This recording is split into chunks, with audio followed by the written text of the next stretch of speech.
Halloween is almost here. It's time to share some good local ghost stories. Now this steeple or cupola or whatever you want to call it is not in its original location.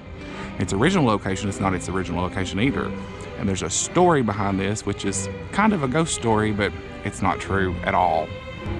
So the story goes, back in Berea's early days when it was first founded, there was a witch who lived out in the woods here who was not happy at the fact that there was a Christian college being built here. And she came to town 2 or 3 times and made threats that everybody had to leave, and of course nobody did. And then one day she came back and she had a devious plan. She told the people of the town that since they wouldn't leave, she would take some of them out herself. And she took off her shoe and she threw it at Howard Hall, which is the building this steeple once sat on.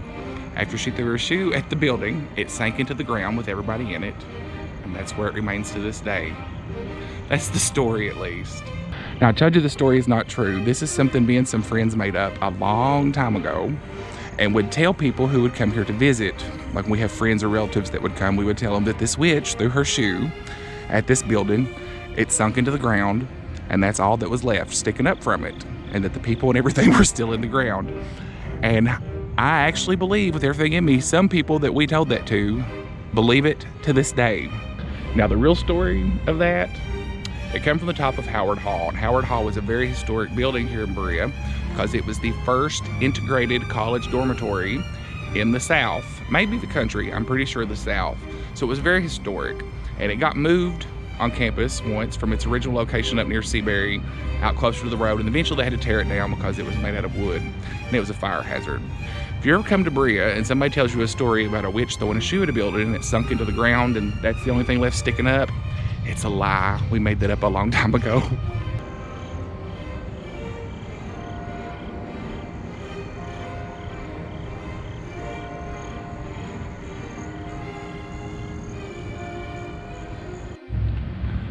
Now this butterfly garden here is the original home of the steeple. This is where it was placed when the building was first torn down. And it sat right on the ground here, so it really did look like a building had sunk into the ground, and that's all that was sticking up. But the college recently removed the steeple and renovated it and gave it its new home over there behind the Loyal Jones Appalachian Center. The original site of that steeple, Howard Hall, was about over there where those electric boxes are. I'm probably off by a few feet, but that's close. So this is the Frost building, which was the original library. And there are one noted ghost story that takes place here in front of this building, and another one that's not really a ghost story, but kind of ties in.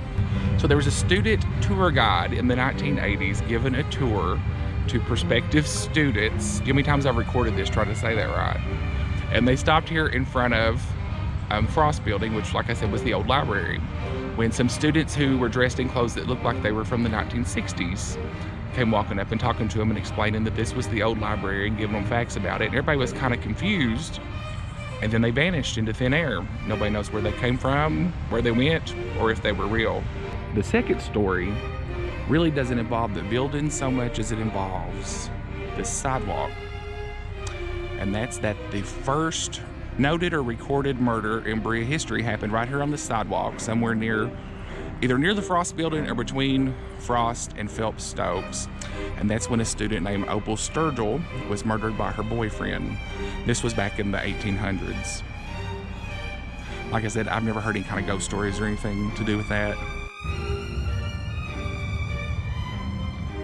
Now this is Draper, and you all have no doubt seen this in plenty of my videos.